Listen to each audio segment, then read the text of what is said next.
Effort.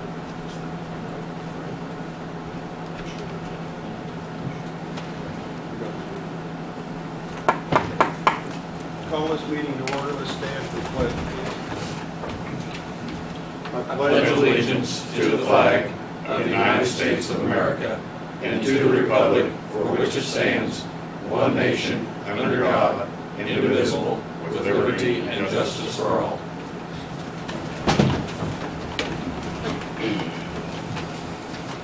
Roll call. Farnham. Here. Helsley. Jennings. Here. Boyd. Here. Zuber. Bruner. Here. Patrick. Here. Okay, the next item on the agenda, public comment. Is there any comment? Morning, sir. More deception. Policy manual for the airport is not simply the airport manager's guide cleaned up and the name Edgar County Airport placed in it as was claimed by Mr. Wells. It's no wonder Mr. Patrick didn't want the board to approve that. The revised version attempts to give Mr. Wells additional powers that clearly are not part of his contract nor part of the original airport manager's guide. The claim that the highway personnel policy wasn't approved by the board as justification is yet another false statement. The policy was approved by the county board in December of 2006. But to know that, you would have to either ask or read the minutes. Might be a good idea in the future so we don't have to prove you wrong again. During the last county board meeting, Mr. Patrick, you sounded irritated that people had concerns on the mass transit issue and complained that only one person asked for a copy of the information. I appreciate the fact that the agenda item has changed from the last one. Previous it was discussing a merger. Now the language follows the statute a whole lot more. You all have the same powers and duties. What is it you don't understand about that, Mr. Patrick? As chairman, you have an obligation to ensure each and every board member receives all the information that comes into this county. You don't have the right to pick and choose what you share. It's the people's business, not yours. Every piece of paper you come into possession of is property of the people, and not only should every board member receive a copy of it, they shouldn't have to ask for it. In regards to the mass transit, if it's being dissolved, all the proceeds from the sale by statute are to be turned over to the treasurer of the counties establishing the district. I can only assume the operational equipment is being turned over directly to keep the service available, and I understand that. However, there is a vast amount of equipment that has nothing to do with the operations of that district. That equipment was recovered from Cammy Miller's property during the criminal investigation. What's happening to that property? You're going to lease 2 county-owned buses to the district. Does the lease reflect any payment to the county, or are we yet again just giving away county assets? If the jail is closed, which by all indication it's going to be, a transport vehicle for prisoners is going to be needed. The sheriff has expressed an interest in one of those buses, yet no discussion is taking place on that, at least in a public forum. Mr. Keller gave away thousands of dollars of public property to private business. Past county boards gave away an entire ambulance service with not one penny being paid for it. And here we are again, by all indications, giving away more assets of the county. Decisions driven by emergencies rarely turn out for the good of the people. Thank you. Thank you. Anybody else? If not, we'll move forward.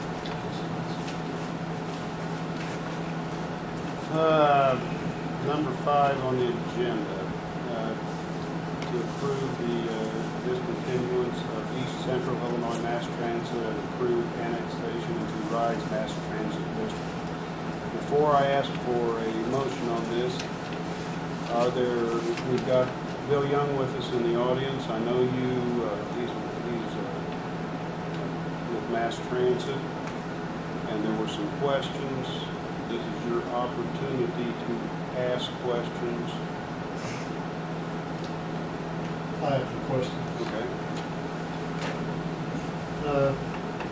Number one, what would be the advantage to Edgar and Clark County if the mass transit is combined with RIDES? Okay.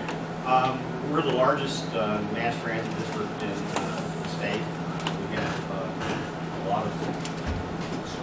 a lot of resources.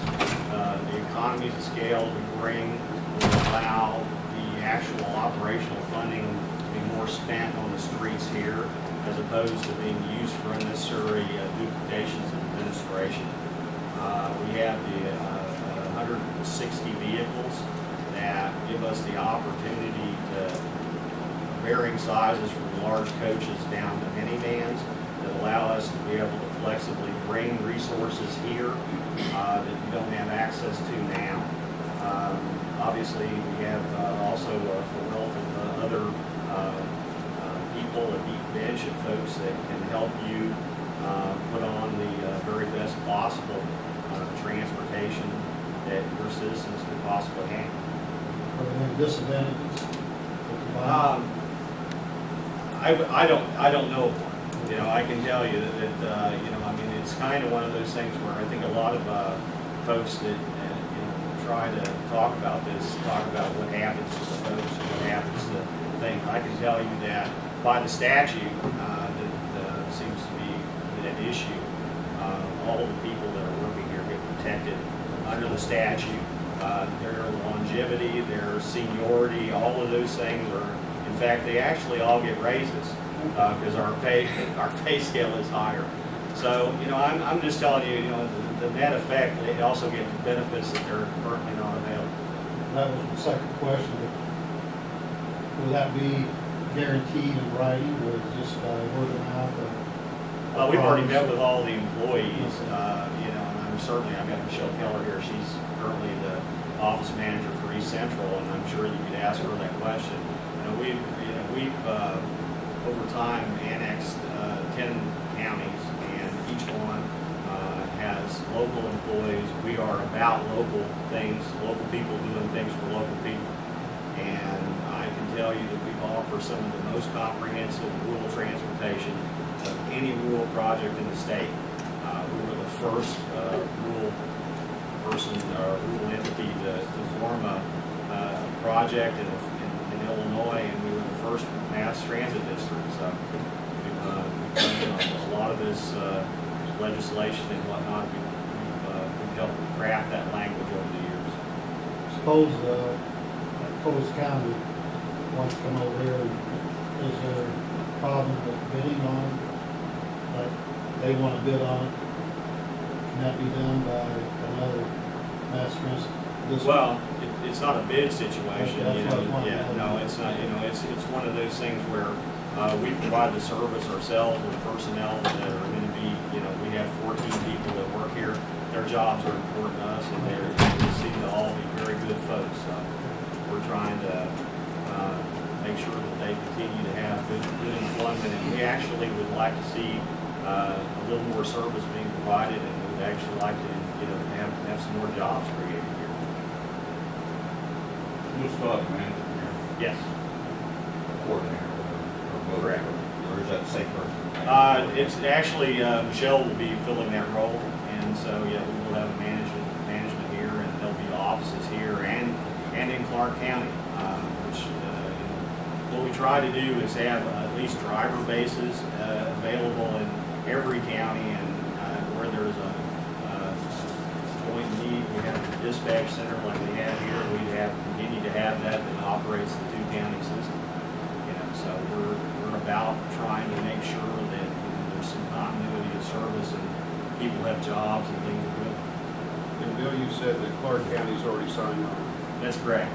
You know, there's been, they signed the resolution. You know, the original resolution that we supplied acknowledges the dissolution. You know, there's a dissolution that was signed by the board of the Mass Transit District and directing funding and whatnot to the counties. And so, you know, obviously the second piece of that is the one you guys signed. So, yeah, we finalized Clark County's position last Thursday. Does mass transit operate at a lawsuit? Mass transit breaks even here in its current form. Last year, I believe, I'm not correct, this is good memory, but around $560,000 was the operating funding available, and every bit of it is consumed. So, you know, they've been operating right at the margins. So I don't think there's a lot of excess money lingering. I talked to Sheriff Sheriff Motley last week. And a month ago, he expressed an interest in one of the two vans to transport prisoners because probably, again, I don't know what our jail is not very good. And he's afraid it may be for them, and we have to transport prisoners like to facilities in Marshall or somewhere. He would like to have access to one of the two vans. Is that possible to maybe share it between you and Brian? Well, and again, I think we have to go back, get into our Wayback Machine and go back some time, because you have to realize that there's several things that about all the assets that are created by this kind of endeavor. They come from IDOT and have, also grant obligations that are over and above anything that we may be having here today with the Act. So whenever we're talking about assets that need to be transferred, originally when the Mass Transit District was formed, the assets that we're talking about should have been conveyed to the district, and the grant obligation should be the district's. When I say the district, I say East Central Mass Transit District. The granted vehicles, obviously you guys didn't buy the vehicles, they're granted vehicles that come for the purpose of public transportation. And most of them aren't linked to a program that provides vehicles, the 5310 program that provides vehicles for the elderly and disabled. So whenever we get into what we can do with them, as long as IDOT is still the lien holder on the titles, we have to figure out whether or not they're going to allow that purpose. Would be something that could be checked on? Absolutely. And again, that's why we're talking about the lease. Number one, in order to use the vehicles, people have to have an insured interest in the vehicles. And so, we want you ultimately protected from any kind of liability that could be out there. And in your best interest, it's about making sure that those things, when they're being used on the street, that you're protected from any kind of problems. So at the end of the day, what we want to try to get into this mix is a conversation about what we do with them ultimately is one of those things that we have a partner in IDOT we have to discuss, and they're not here obviously, but and so we have there's some things that need to happen. The lease itself is really just a placeholder that allows us to have time and use the vehicles without creating problems.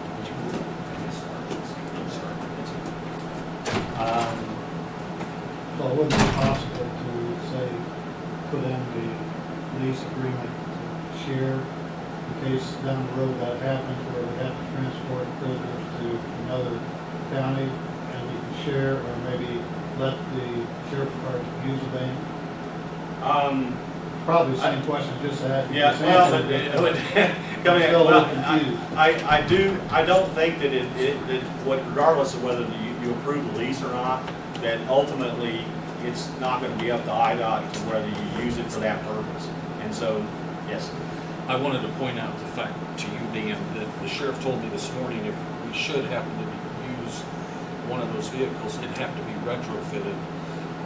And so it wouldn't be able to be used by both. So that kind of So we may negates just that. have to buy one if we have to transport prisoners. Right, and it sounds like it's tied up in grants anyway, Well, which is what we wanted to know. But Right. I mean, I don't think you'd like to load people in where there's bars and everything. Well, Yeah. I mean, it's a practical matter. Yeah. No, and I think that's true. I think it also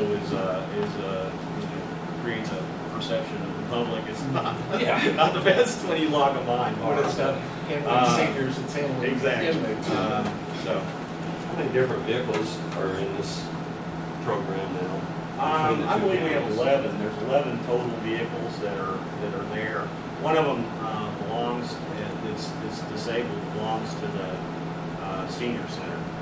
And again, I mean, it's a collection. Well, the rest of them are all titled to East Central because they became the grantee. And like I said, if there had been, if everything would have happened exactly the way it was supposed to way back in the day, everything would have been in East Central's name at this point. But I thought I heard last week that 2 of them are titled to Edgar County. Right, you were originally the grantee of the public transportation project.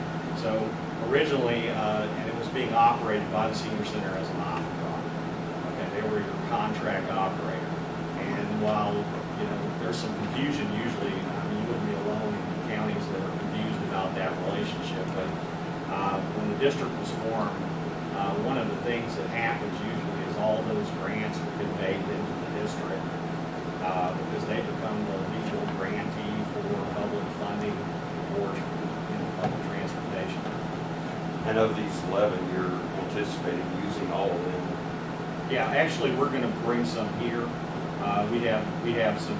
We're going to start a process of trying to get. We have to get through it. Those have to be thoroughly inspected. So we're going to be bringing vehicles here and putting them in the environment. Also, you guys don't have some. The largest one you have is 14 passenger, and there are some interests in your counties that have expressed the need, and it's going to require larger vehicles to provide those kinds of transportation. We've got 28, 36, 30 passenger vehicles. We can do some of those things that we can't do at this point. And with these, when you have excess vehicles that you no longer need, how do you dispose of them? Well, okay, we utilize vehicles until they're in the 350 to 500,000 mile range. When we start phasing out vehicles, we go through a cannibalization process that if we're keeping light vehicles in the fleet, we'll actually plasma cut the vehicles down and part out those things, and we reuse those. We're recyclers. Those things that we had that are ending and we're not using them in the fleet, we will put them out for sealed bid. And so, I mean, that does happen occasionally. It's more rare. We probably use our vehicles until the point that, if they're up for sealed bid, we probably wouldn't want them. We have a range, like, I drive the Faith in Action to take the housing stations to their road. I see the bus over much now. Sure. Is that possible to take the patient? Absolutely. Some of them are in wheelchairs, we can't move their cars. Yeah, no, absolutely, and absolutely we should be doing that. Is there a fee for that? There generally is, but it's a fair probably for when your action agency may want to maybe a contract or whatever, because really for the price, less than the price of fuel, you can access that without having to cost your agency as much. We have some that we can't put in the car. Right.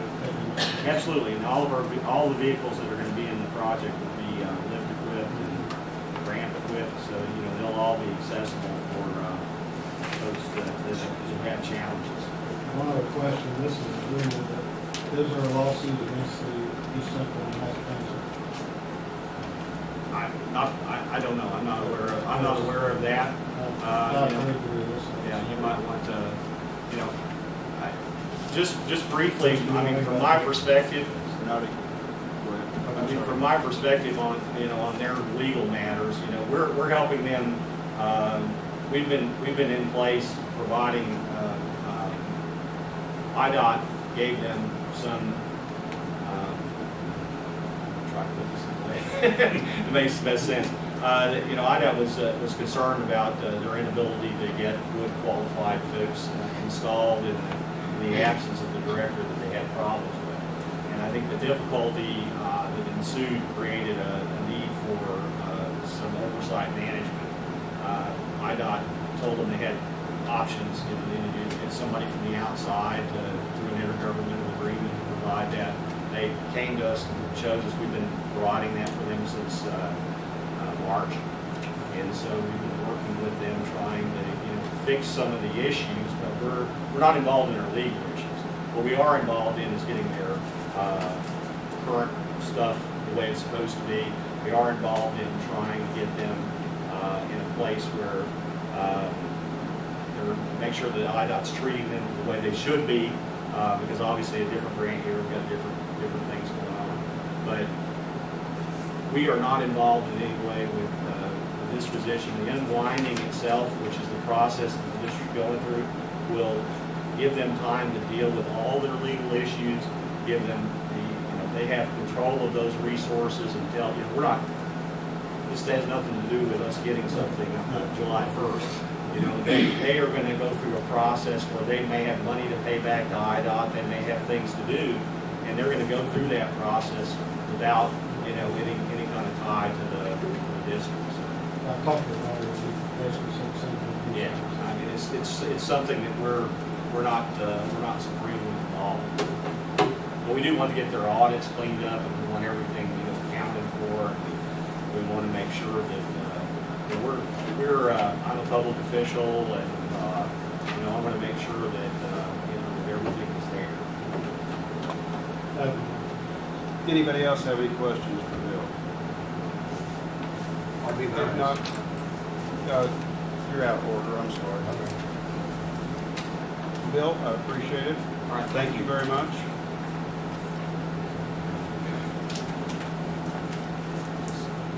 Any, I have a question. The assets are transferring them over. Are we within our legal, what you call it, authority to do that by resolution? Yes. Say it was- We're going to transfer the assets. The county isn't transferring any assets at this point. There may be no assets once East Central and Mass Transit resolve their liabilities. Whether the state claws back money granted to East Central Mass Transit may have been applied or misappropriated or pulled. And it's not used pursuant to grant terms. How that's going to play out, there's a current ongoing multi-jurisdiction investigation that involves state and federal money. So I'm guessing probably 6 months, a year for liabilities. And East Central Mass Transit has some issues to deal with, and we won't know what they have to reduce to cash, or what assets they'll have. And if they do, it's to be returned to the participating counties, Clark and Edgar, it's explained in the statute pro rata. And then we'll be in a position, to deal with the resolution that would say most of their property, if gained from grant, has to be done with transportation purposes in mind, then it rides Mass Transit. So- Whether there's assets becomes a big question. So by approving this resolution, which contains paragraph 4, we're not in any problem with that, which basically says that once we receive that money in the dissolution of Mass Transit, the treasurer will then assign rights Mass Transit District. So, I mean, most of the property that East Mass Transit has is tied to the use of, the grant issue comes up. So we have no other purpose where it's kind of like a pass-through, we go to the county treasurer, and we can't use it. It's other than for transportation, if there's any. are there any other questions for Mark? If not, I will entertain a motion to approve the discontinuance of East Central Illinois Mass Transit and approve annexation into Rides Mass Transit District. Motion by Carl, do I hear a second? Second. Second by Dan. Any other questions, comments, discussion? If not, roll call. Farnum, Yes. Jennings, Yes. Voigt, Yes. Bruner, Yes, It is approved. Number 6, authorization of vehicle lease agreement with Rides Mass Transit District. Entertain a motion to approve that. The vehicle lease. The vehicle lease. Is that these 11 vehicles? No, it's just a No, those two that. Yes. that I got a motion by Jeff, do I hear a second? Second by Carl. Any other discussion, any other questions? I still actually, short, since Sheriff Wallace said it has to be fitted, all costs us more to do that, buy the easements. Any other questions? Not roll call? Farnum, Yes. Jennings, Yes. Voigt, Yes. Yes, Bruner. Number 7, authorization of appointment of King Sutton to Rides Mass Transit District Board. He would be the local representative. So Motion by Carl, do I hear a second? Second by Dan. Any other discussion? If not, roll call. Farnum. Yes. Janice. Yes. Voigt. Yes. Brunner. Pass. No other business, I would entertain. So, did you have a question? Dan? So Oh, I'm moved. sorry. I'm sorry, you're still part of it. We are adjourned, thank you.